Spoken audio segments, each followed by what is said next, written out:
Hola, bienvenidos, and welcome to U.S. History, La Historia Estadounidense.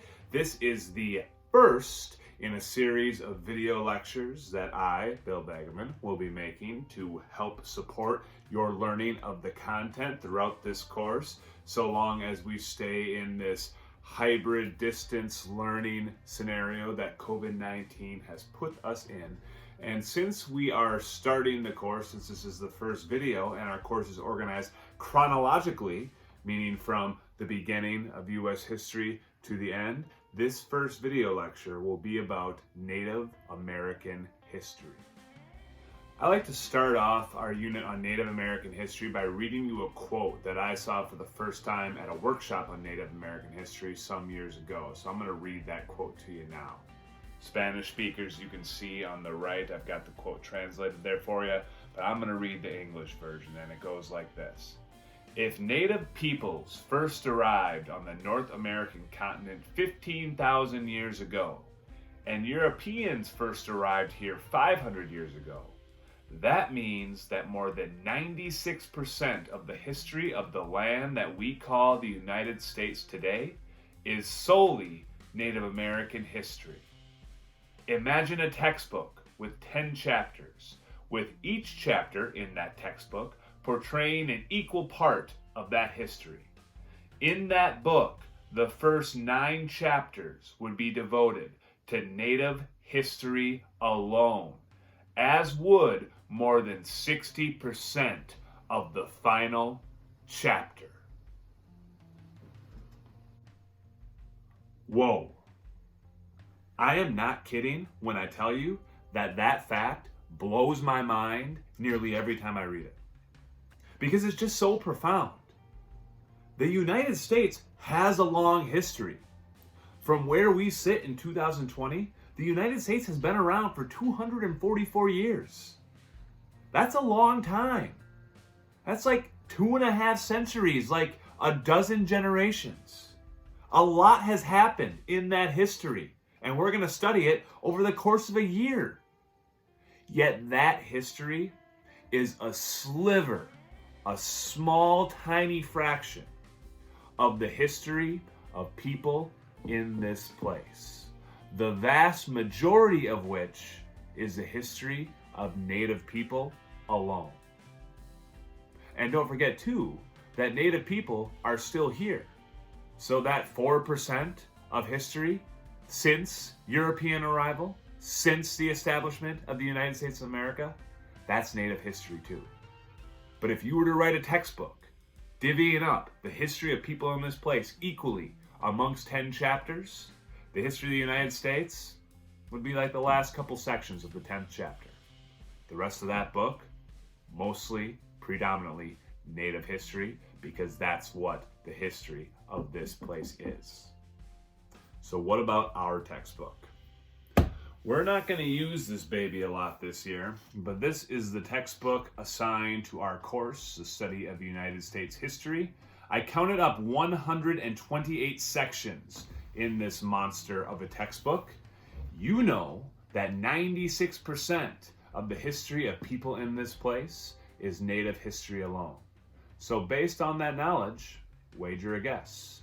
Out of the 128 sections, what percentage of those sections do you think are dedicated solely to Native history? How many sections in this 128 section book are dedicated to Native history alone? If you said 1, you'd be right. The first section of this textbook is entitled The American Indians.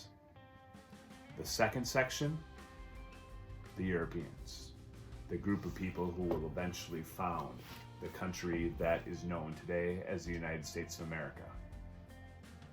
Why is the textbook organized like this? If so much of history of people in this place is Native history alone, how come your textbook only dedicates one section to that history? I can think of 2 reasons. And the first is in the title of the textbook and the title of this course. United States History. This textbook and this course is focusing on the history of a country. It is not focused on the history of a continent. The history of the North American continent would be a much bigger course with a much wider scope. But because the focus of this course is the creation of this country, it makes sense that this textbook and this class would pay a little less attention to the history that came before that, before the United States of America was even a glint in good old Ben Franklin's eye. The second reason has more to do with what and who our country has traditionally valued. And historically speaking, Native peoples and their history have been tremendously undervalued in this country, and unfortunately continue to be tremendously undervalued today.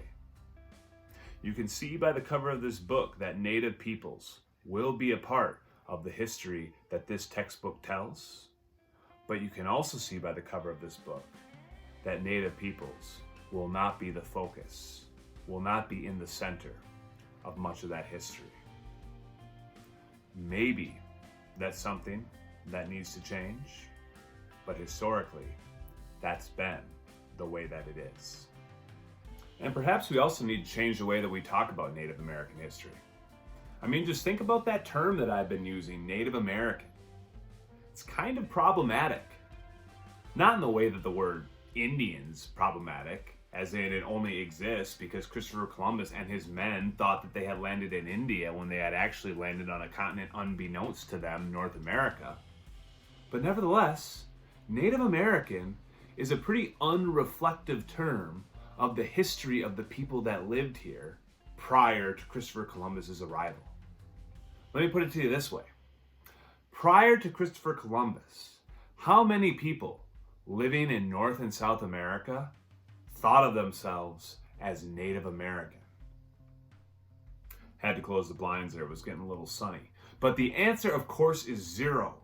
0 people living on the North and South American continents thought of themselves as Native Americans prior to Christopher Columbus's arrival. And this isn't just because they didn't know of the continents of Europe and Asia and Africa, or the fact that the Americas did not yet have their American name. This is because they did not think of themselves, Native Americans, as a common people because they weren't. There were 156, or at least that's the number that this graphic here gives us, 156 distinct ethnic groups and subdivisions of those ethnic groups that had their own unique qualities, different languages, different religions, different cultures, different ways of life that made them distinct from one another. And people were much more likely to identify themselves with their individual tribes and clans than as members of some 2-continent-wide group. I mean, think about it this way. If you're talking about people who live in what is today modern-day New York in 5000 BC, and people who lived in what is today Arizona in 1000 AD, those people are 3,000 miles and 6,000 years apart. Isn't it a little problematic that we refer to these people and all the other people who lived during that 96% of history over 15,000 years before Europeans arrived by the singular term Native Americans? Isn't that a little simplistic when we know that the history is much more complex than that? That's not to say that Native American is a term that you shouldn't use. Sometimes it's impossible to be as nuanced and specific as we like. But it is important that when we use that term, we have that realization that we're making a pretty sweeping generalization about a pretty complicated and diverse group of people. Unfortunately, this class will reproduce a lot of those problematic trends that I've discussed here today. These first few days will be the only days that we focus solely on Native history before European arrival. In the study of that history and the history that comes after, we will make generalizations that drastically oversimplify the complexity and diversity of Native peoples. What my hope is that even by perpetuating some of these problematic trends, by calling them out here, we have an awareness and a conscientiousness of the way that we're perpetuating them. And in the back of our minds can maintain that knowledge that even when we make generalizations out of the necessity to cover a pretty complicated situation in a short amount of time, we know that those generalizations are generalizations and that there's more to the story. I also want to re-emphasize that while these days will be the only days that we focus solely on Native American history prior to European arrival, that does not mean we have reached the conclusion of our study of Native American history. Native American history does not come to an end with the arrival of Europeans. It doesn't come to an end with the creation of the United States of America. Native American history continues to be a part of the collective history that makes up the history of this place. And it continues today as Native people around the country continue to make history with their decisions and their actions. So as we study the history of the United States, the history of this place, we will continue to seek out Native American voices and perspectives, even if we don't do it as often as we should. Thanks for watching.